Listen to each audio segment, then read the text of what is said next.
नमस्कार। भारत में देवी देवताओं के साथ साथ पेड़, पौधे, पशु, पक्षी भी पूजनीय हैं।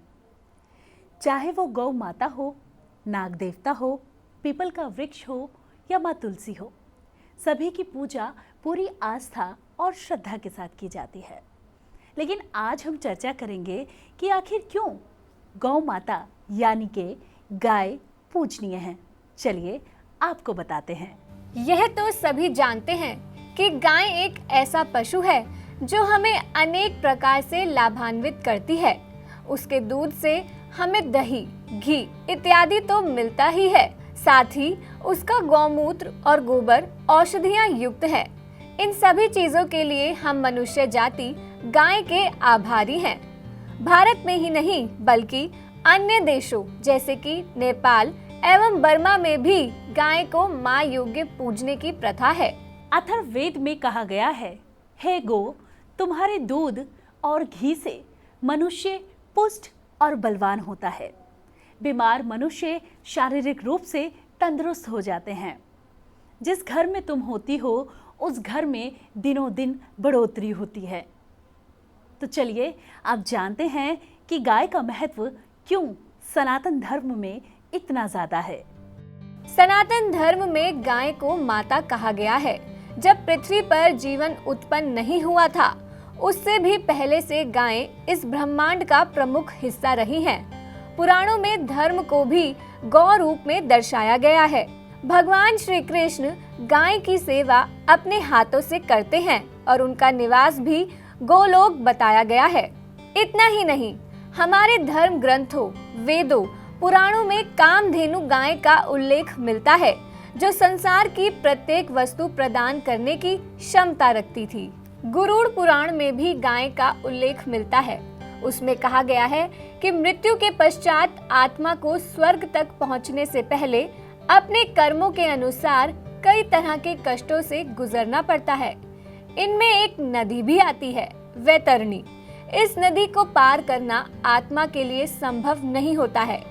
यदि मनुष्य ने अपने जीवित रहते हुए गौ का दान किया है तो नदी पार करवाने के लिए उसे वहां एक गाय उपस्थित मिलेगी और आत्मा उसकी पूंछ पकड़कर नदी पार करती है। इसलिए कई लोग अपने परिजनों की मृत्यु के पश्चात उनके निमित्त गाय का दान करते हैं। महाभारत के अनुशासन पर्व में कहा गया है कि दुनिया के सभी दानों में सबसे सर्वश्रेष्ठ दान है गाय का दान। जी हाँ, यदि कोई मनुष्य गाय का दान करता है तो वो अपने ना जाने कितने ही पापों से मुक्ति पा लेता है। आखिर ऐसा क्यों है, क्या महत्व है गाय के दान का, इसके बारे में जानते हैं। हमारे प्राचीन ग्रंथों में कई जगह धरा पर अकाल पड़ने की बात कही गई है। प्राचीन काल में अनेक तरह के खाद्यान्न की इतनी उपलब्धता नहीं थी और ना ही भोजन उतना व्यवस्थित था जितना कि आज है।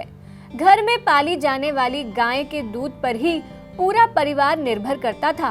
अकाल की स्थिति में गाय का दूध प्राणों की रक्षा करता था। दूध पीकर मनुष्य जीवित रह लेता था। जिन बच्चों को मां स्तनपान नहीं करा पाती थी, उन बच्चों को भी गाय का दूध दिया जाता था ताकि वह जीवित रह सके। आज भी नवजात शिशुओं, बच्चों को गाय का दूध पिलाया जाता है। इस कारण ही गाय को माता का दर्जा प्राप्त हुआ। वेदों के अनुसार गाय में 33 प्रकार के देवताओं का वास माना गया है। इन 33 प्रकार के देवताओं में 12 आदित्य, 8 वसु, 11 रुद्र और 2 अश्विन कुमार हैं। इसलिए केवल एक गाय की सेवा पूजा कर लेने से ही 33 कोटि देवताओं का पूजन संपन्न हो जाता है। यही कारण है कि गौदान ही संसार में सबसे बड़ा दान माना गया है। भविष्य पुराण के अनुसार गाय के सींगों में तीनों लोकों के देवी देवता विद्यमान रहते हैं। सृष्टि के रचनाकार भगवान ब्रह्मा और पालनकर्ता भगवान विष्णु गाय के सींगों के निचले हिस्से में विराजमान हैं, तो गाय के सींग के मध्य में भगवान शिव शंकर विराजते हैं।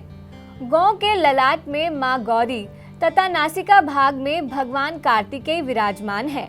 जब बात आती है धर्म की तो कहीं ना कहीं हमारे मन में धर्म के साथ विज्ञान को लेकर भी बातें उठने लगती हैं।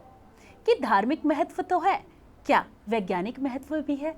तो चलिए अब हम आपको बताते हैं कि गौ माता का केवल धार्मिक ही नहीं बल्कि वैज्ञानिक महत्व भी है। जैसा कि आप सभी जानते हैं, गाय का घी, गाय का दूध, गाय का गोबर मनुष्य के लिए बेहद लाभदायक होते हैं। इसके साथ ही गौ माता की अगर चर्चा की जाए तो आज से नहीं बल्कि आदि अनादि काल से सनातन धर्म जब से है तब से गौ माता को पूजनीय स्थान मिला है।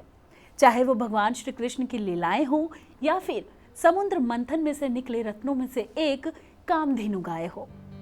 वैज्ञानिक शोधों से यह ज्ञात हुआ है कि गाय ही एकमात्र ऐसा पशु है जो ऑक्सीजन ग्रहण करती है और ऑक्सीजन ही छोड़ती है।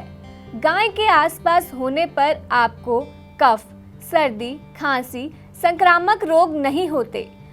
गाय की रीढ़ की हड्डी में स्थित सूर्यकेतु स्नायु हानिकारक विकिरणों को वातावरण से दूर करके वातावरण को शुद्ध करते हैं। वही यह भी वैज्ञानिक साबित कर चुके हैं कि सूर्यकेतु नाड़ी सूर्य की किरणों के संपर्क में आने पर स्वर्ण का उत्पादन करती है। गाय के शरीर में उत्पन्न यह सोना उसके दूध, मूत्र और गोबर में सूक्ष्म मात्रा में पाया जाता है। यही कारण है कि गाय का दूध पूर्ण पोषण करता है। इसके मूत्र और गोबर में अनेक प्रकार के रोगों को दूर करने की क्षमता होती है। एक तरफ जहां गाय का गोबर पवित्र कार्यों के दौरान घर को लीपने के लिए प्रयोग किया जाता है, वहीं गाय के गोबर से बने कंडे यानी उपले हवन करने के लिए प्रयोग किए जाते हैं। माना जाता है कि गाय के गोबर से हवन करने पर वातावरण और घर के आसपास मौजूद कीड़े भाग जाते हैं और वायु शुद्ध होती है। साथ ही गौमूत्र को कई तरह की दवाइयां बनाने में प्रयोग किया जाता है क्योंकि इसमें रोगाणुओं को मारने की क्षमता होती है। गाय को हमेशा से सनातन धर्म में पूजनीय माना गया है। गाय माता की पूजा करें, गाय माता की सेवा करें। कहते हैं कि जिस भी जगह पर या जिस किसी के भी घर में गौ माता होती है वहाँ का वातावरण अपने आप ही सकारात्मकता से भर जाता है। तो आप भी अपने घर में गाय को रखें, गाय की पूजा करें, गाय का सेवन करें और सुबह की पहली रोटी गाय माता को ज़रूर अर्पण करें।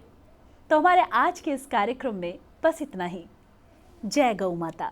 आप हमारे संतवाणी चैनल को सब्सक्राइब करें, वीडियो को लाइक करें, शेयर करें और हाँ, बेल आइकन पर क्लिक करना बिल्कुल ना भूलें ताकि हमारी किसी भी वीडियो की सूचना सबसे पहले आपको मिले।